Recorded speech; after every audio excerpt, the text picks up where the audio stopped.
Okay, the training website is a project that I always thought about that, like even back in Brazil, you know. I always try to find a way to give access to my instructors and to my students all over the world to what I teach, you know, to a good system and a good curriculum of techniques. Not just the techniques itself, but the ways of training, you know, mental approach, strategy, all this stuff.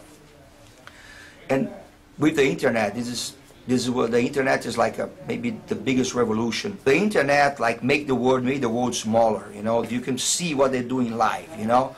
And I think it's going to be happening more with all the instructors, people coming with new ideas. That's a revolution of the sport. I really think I'm giving a big contribution to the sport by doing that, to spreading the good jiu-jitsu around, you know. You need to use the internet in order to help the sport, you know, to help our team, to help everybody. So I think this training website is something with a great quality.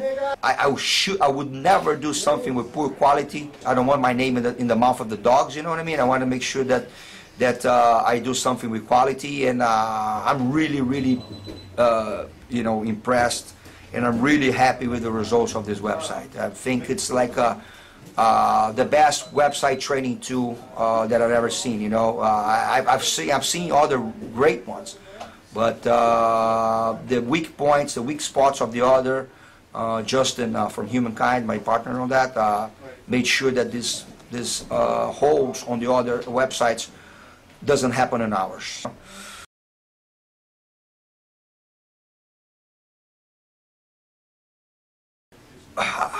Man, belts.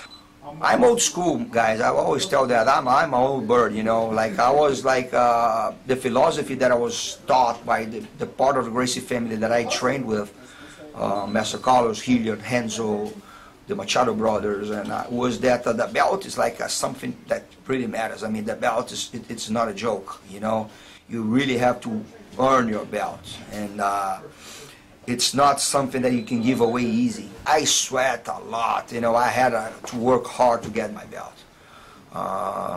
You know, like in a blue belt, I still remember it was almost 3 years to get my purple belt, and it was like winning all the tournaments, you know, all the tournaments. The blue belt was the belt that I fought more. I don't even know how many matches I had on the blue belt. You know, I was beating guys that at the end of the blue belt, I was beating guys that are already competing on the brown. And I still got in the blue belt. And a lot of people, even I remember Grandmaster Carson, we miss him, Carson Gracie, was telling him one day, I remember, it was actually I think my last tournament on the blue belt. And Master Carson was telling Master Carlos and Jean-Jacques Machado was my teacher by the time. This is a shame. How can you leave this kid on a blue belt? This is a shame. This is cheating. And I never knew about it because I was thinking, man, maybe I'm ready for the purple belt. But the teachers has the knowledge of understand your timing. Everybody has different timing. Everybody can always have better evolution in the belts. And now I completely understand that. And I thank God. I mean, they left me a lot on the belt, so I had to, you know, sweat a lot to get mine.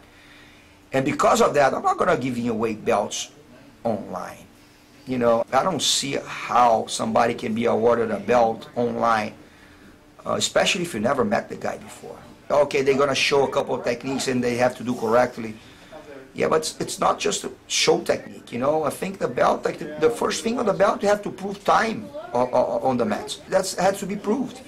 And after you prove that time, then, okay, technical level, the techniques, the basic techniques, master the basics. Of course, this is extremely important, and you take this in consideration. The self-defense aspect, actually, like us in Gracie Barra, and we always had like the basics, like towards the self-defense awareness. We always had that.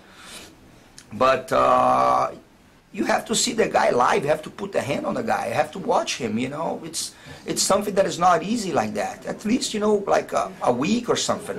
If he proves the time, comes by, and you check the guy out for 1 week, and you see how he moves on the ground, how his hip goes, how his base is, that's okay. But I'll never, ever give a belt to a guy who sends me a video and say, hey, am I ready for my belt? No, I don't think so. He can call me old, but, you know, I'll never do that.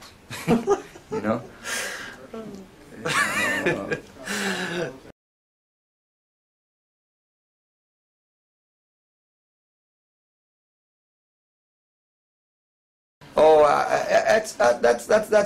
that's funny. Like when people, I really see it. Like this is old stuff, though. This is not like something that comes recently. But I always had people that put belts on the waist, you know, themselves. And now what you see a lot is like people who puts like stripes on the black belt on their waist. You know, that's funny, you know, actually, because we always tell like good stories in jiu-jitsu about the guy who, for example, the guy was traveling abroad, you know, to go to the U.S. to teach, you know. He did the check-in in Brazil as a blue belt. After he was inside the plane, he was a purple. During the flight, he got awarded a brown, and after he did the immigrations and he cleared in customs, he was a black. You know what I mean? It happened before, guys, you know. It's kind of like, I don't know, it's kind of ridiculous, you know, I think, and it's something that somebody will always throw in your face, you know. That's going to be something that's going to be like a skeleton in the closet, you know, and people are going to say, okay, you're tough, but, you know, this happened, you know, you travel like a blue and you got a black. So, thank God I don't have that, you know. I sweat my ass off to get my belts, you know. I never put a stripe on my belt. Actually, who put the stripe on my belt was my master, Carlos Gracie Jr., and the Federation, you know. It was funny because there was a case that I was talking to this guy. This guy's like a nice guy, you know, a good guy. A guy that I competed a couple of matches before. And I got the black belt maybe like 1.5 years, 2 years before him. And I had like 2 stripes on my black belt. And he had already 3. So I was like, that's funny because, you know, I got my black belt before him. And he's a good guy, so I have like I can talk to have intimacy to talk to him and say, hey man, you know, how the hell can you be 3 stripes and I'm 2 if I got my black belt before you? He goes like that, man, in America times goes faster. So I said, oh man. But anyways, I think that's something that it can be thrown in your face later. So I prefer not to do it. I prefer to go by the books, you know. So I have my 4 stripes, and these 4 stripes are actually due before, but I never really pay attention on that. I had 3 stripes, and I remember Professor Flavio Almeida, great guy, you know, from Gracie Barra.